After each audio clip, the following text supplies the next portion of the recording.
साबिर साहब, बहुत शुक्रिया हमें ज्वाइन करने के लिए। सर, अभी जो इसमें अपडेट है, डेवलपमेंट है, उस पर बात करते हैं कि जो फुल कोर्ट की इस्तदा है उससे मौखर किया गया है, और मौखर करके उन्होंने कहा कि अभी वकला को सुना जाएगा, इस पर मजीद वो दलाइल देंगे, फिर देखेंगे, ज़रूरत पड़ी उस पर फैसला करेंगे कि फुल कोर्ट बनाना है या नहीं बनाना। तो कैसे सर इस केस को आप आगे बढ़ता देख रहे हैं? मेरा ख्याल है कि बेंच चूंकि वापस आ चुका है और उन्होंने मुकदमे को यहीं से स्टार्ट कर लिया है। जी जी। और जब उन्होंने कहा है कि हम मेरिट पे सुनेंगे, तो इसका मतलब है कि यही बेंच सुनेगा। और इस सिलसिले में जो भी दबाव डाला जा रहा था सुप्रीम कोर्ट ऑफ पाकिस्तान पे, वो मुस्तरद कर दिया गया है। उसकी वजह यह है कि अभी ब्रेक हुई और ब्रेक के दौरान आपने सुना कि राना सनाउल्लाह साहब वजीर दाखिला ने किस अंदाज में आके धमकी अमेज गुफ्तगू की, बाइकआउट की धमकी दी। और उसके बाद मेरा ख्याल है कि वो बहुत एक्सट्रीम हो गया था। और जिस तरीके से हुक्मरान इत्तेहाद आज जमा हुआ, तो यही बेंच था जिसने डिप्टी स्पीकर कासिम खान सूरी के मामले में मुकदमा सुना। और उस वक्त उन्होंने आर्टिकल 69 की भी वजाहत की, उसकी एक साइड पे रखा और फैसला, मुकदमे का फैसला सुनाया। उस वक्त शादियाने बजाए गए, मिठाइयाँ तकसीम की गई, ये बेंच भी बहुत अच्छा था, जजेस भी बहुत अच्छे थे। तो ये सब कुछ जब हो रहा था तो वो सब ठीक था। अब चूंकि मामला ज़रा डिफरेंट हो गया है, और इसलिए ये वो जो पुराना तरीका है, मरहूम जस्टिस रफ़ीक तारड़ साहब को तलाश किया जा रहा है, किसी नसीम की तलाश है, किसी शमीम की तलाश है, किसी राशिद की, किसी कय्यूम की, उनकी तलाश है।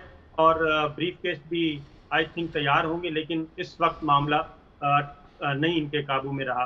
तो इसलिए जी ये चीज़ अब आ गई है मैदान में। Open open and shut case है, डिप्टी स्पीकर की रूलिंग है। बार बार जो सवाल अब से पूछे जा रहे हैं, उसमें कोई ऐसी चीज़ नज़र नहीं आ रही जिसका जवाब ये दे पाए। जब शिकस्त नज़र आ रही है, हार नज़र आ रही है, तो ये कह रहे हैं कि फुल कोर्ट का एक ही मकसद है कि इस वक्त छुट्टियां हैं, नंबर वन, जजेस दस्तयाब नहीं है, और इसको लिंगर ऑन किया जाए, सितंबर तक ले के जाया जाए। इसी जो इस वक्त गैर मुंतखब वज़ीर आला हैं, उन्हीं को कंटिन्यू करवाया जाए। और इनफैक्ट दर पर्दा जो मामलात हैं, वो हैं आम इंतखाबात की तरफ असल में जा रहे हैं चीज़ें। और आम इंतखाबात के लिए मुज़ाकरात बाकायदा तौर पे शुरू हो चुके हैं। और इस वक्त रेजिस्ट कर रही है हुक्मरान इत्तेहाद, और इसमें बारगेनिंग करना चाहते हैं कुछ चीज़ें। आज जो मरियम सफदर साहिबा की प्रेस कॉन्फ्रेंस थी, मौलाना फजलुर रहमान साहब की, वो इनफैक्ट थी न्यूट्रल्स के लिए। वो जो उनके साथ कुछ मामला तय हुए थे, उनके तरफ इशारा कर रहे थे कि देखें, अगर हमें इस तरीके से निकाला गया तो फिर बहुत सारी चीज़ें बाहर आ जाएंगी। फिर नवाज शरीफ साहब को आना था, जमानत मिलनी थी, और यहाँ पे उन्होंने, फिर वो भी मुअख्खर हो गया। तो ये सारी जो चीज़ें हैं, ये बेसिकली आइन और कानून के मुताबिक देखा जाए तो इस मुकदमे में उमर, मैं ये जरा हार चुके हैं साबर साहब से जी सवाल जी करना चाह रहा हूँ। जी भट्टी साहब, जी भट्टी साहब। साबर साहब, अस्सलाम वालेकुम। वालेकुम सलाम सर, भट्टी साहब। अच्छा साबर साहब, एक दो बातें आपसे पूछनी थी। आपने हाई कोर्ट की बीट भी की और आप माशाल्लाह लॉ को भी समझते हैं।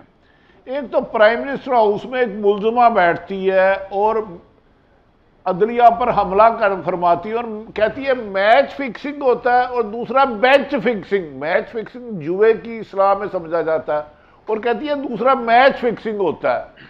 दूसरी तरफ थोड़ी देर बाद वजीर दाखिला और वजीर कानून कहते हैं हम इसके फैसले को नहीं मानेंगे। तौहीन अदालत होती क्या है, जरा हमारी रहनुमाई फरमाए। तौहीन अदालत यही कुछ होती है जी भट्टी साहब, जो आपने कहा। आप मुझसे बेहतर जानते हैं। और लेकिन मसला वही है कि माजी में भी और माजी करीब में भी इनको इतनी ढील दी जा चुकी है। इनके लिए गेट नंबर 4 भी खोल दिया जाता है, 5 भी खोल दिया जाता है, और लैंड क्रूजर भी आ जाती है। सीट के नीचे लेट के जाना हो, वहाँ से भी जाया जा सकता है। ये सारी चीज़ें जब इतनी सहूलतें आप मुयस्सर इनको करेंगे, तो उसके बाद फिर जाहिर है ये इसी तरह की ही गुफ्तगू करेंगे। और माजी में आप देखें कि वो मुकदमा अभी तक मौजूद है। जस्टिस मलिक कय्यूम साहब को टेलीफोन कॉल, उस कॉल में जस्टिस कय्यूम साहब को, जस्टिस राशिद अजीज साहब को अपने ओहदों से हाथ धोना पड़ गया था। STS प्रोटेक्ना केस में जब सुप्रीम कोर्ट ऑफ पाकिस्तान में ये चीज़ें सामने आई कि शहबाज शरीफ साहब और सेनेटर सैफ जो हैं, वो हिदायत दे रहे हैं जस्टिस कय्यूम और जस्टिस राशिद साहब को तो उस की वजह से इन दोनों को अपने ओहदों से हाथ धोना पड़ा था और रिटायरमेंट लेना पड़ी थी, जबकि इनके खिलाफ रेफरेंस आ रहा था। लेकिन शहबाज शरीफ साहब वहाँ मौजूद हैं बदस्तूर, और वो न सिर्फ ये कि उसके बाद वजीर आला बन चुके हैं, वजीर आजम भी बन चुके हैं, नवाज शरीफ साहब भी बन चुके हैं, तो दूसरे फरीक को अभी तक उसमें कोई सजा नहीं दी गई।